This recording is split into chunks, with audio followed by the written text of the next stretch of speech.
Oke, selamat datang kembali ya. Kali ini kita mau gali lebih dalam nih satu strategi negosiasi yang cukup unik ya. Dari buku David Rosen, 99 Negotiating Strategies. Betul. Kita fokus ke bab 32, menyampaikan sikap tak acuh atau convey indifference. Nah, misi kita ya, bongkar strategi ini kenapa sih kok bisa dianggap ampuh, apalagi buat negosiasi yang, wah resikonya tinggi. Tepat sekali. Sedikit konteks dulu mungkin ya. Rosen ini kan dikenal sebagai negosiator gaya Wall Street yang kompetitif banget. Oke?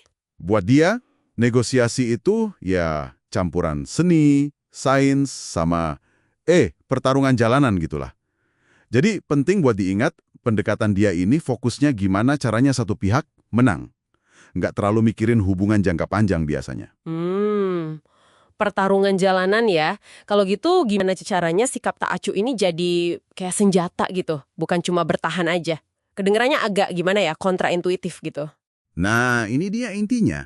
Rosen tuh nggak ngomongin sekedar pasang poker face atau nyembunyiin emosi doang. Oh, oke. Strategi ini tuh soal gimana kita secara aktif dan juga verbal nunjukin kalau kita sama sekali nggak peduli sama proposal lawan.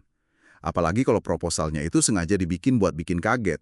Shock proposals istilahnya. Aktif ya, jadi nggak cuma diam. Iya, Rosen kasih contoh gini. Bayangin aja Anda dengar kabar ada stok baru lem wallpaper di toko bangunan. Respons yang diajarin Rosen, terus kenapa? Siapa peduli? Gitu. Wow, respon siapa peduli buat proposal penting. Kedengarannya berani banget ya. Mungkin agak nekat juga. Apa sih sebenarnya tujuan dibalik sikap se-ekstrem itu? Tujuannya ya strategis banget. Dalam kerangka kompetitifnya si Rosen ini, pertama buat menetralisir taktik kejut lawan. Tahu kan, kadang lawan sengaja mancing buat lihat reaksi emosional kita, atau bikin tim kita buyar fokusnya. Ah, iya, biar nggak kebaca ya. Betul. Kedua, ini ngirim pesan yang kuat banget. Gertakan atau kejutan mereka tuh nggak mempan, Anda nggak akan tertekan. Nah, yang menarik lagi nih, Rosen bilang sikap tak acuh ini hampir pasti bakal bocor. Bocor gimana maksudnya?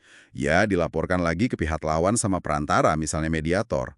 Entah sengaja atau nggak sengaja. Jadi efek psikologisnya itu jadi berlipat ganda gitu.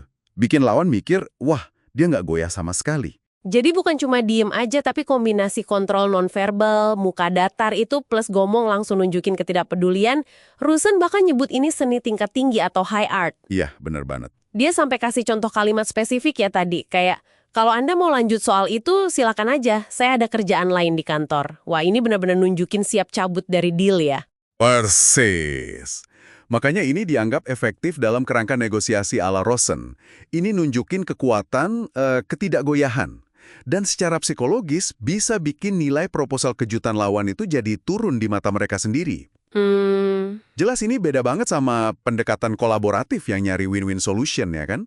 Rosen sendiri ngebedain kok antara bluffing atau gertakan termasuk sikap tak acuh yang dipelajari ini sama bohong terang-terangan. Oh, ada bedanya ya? Ada. Dalam konteks adversarial, asumsinya kan kedua belah pihak emang udah saling curiga, udah ngira bakal ada level nutupin info atau melebih-lebihkan sesuatu gitu. Jadi bluffing kayak gini dianggap bagian dari permainan. Oke. Nah, ini bagian penting nih buat Anda yang dengerin. Dengan ngerti strategi ini, apa yang bisa kita ambil pelajarannya? Ada dua hal utama sih menurut saya. Pertama, Anda jadi lebih waspada.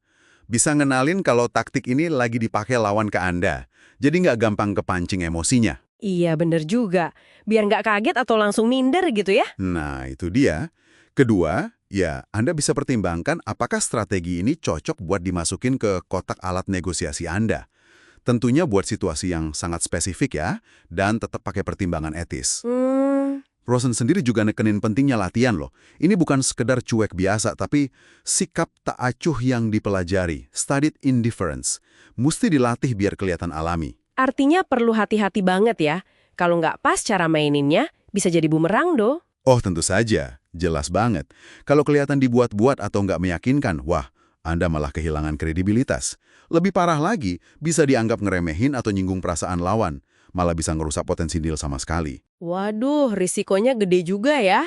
Makanya, kuncinya, ya seperti saran Rosen juga, kembangin gaya negosiasi Anda sendiri. Pilih dan pakai teknik yang emang terasa otentik buat Anda dan pas sama konteksnya. Jangan maksain gaya orang lain.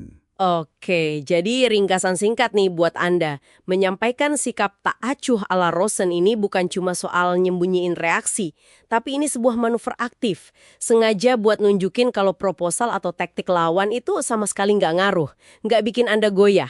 Ini kayak demonstrasi kekuatan yang disengaja. Betul. Dan sebagai penutup, mungkin ada satu hal yang bisa kita renungkan bersama ya. Apa tuh? Gini, meskipun strategi kompetitif kayak gini mungkin efektif buat menang dalam satu deal jangka pendek, tapi gimana ya dampaknya buat hubungan bisnis atau reputasi Anda dalam jangka panjang? Pertanyaan bagus itu. Dan lagi, di titik mana sikap tak acuh ini malah justru ngehalangin tercapainya kesepakatan yang sama-sama diinginkan? Karena mungkin Anda jadi kelihatan nggak cukup terlibat atau nggak niat buat cari solusi bareng. Nah, ini pertanyaan penting buat Anda pikirkan lebih lanjut.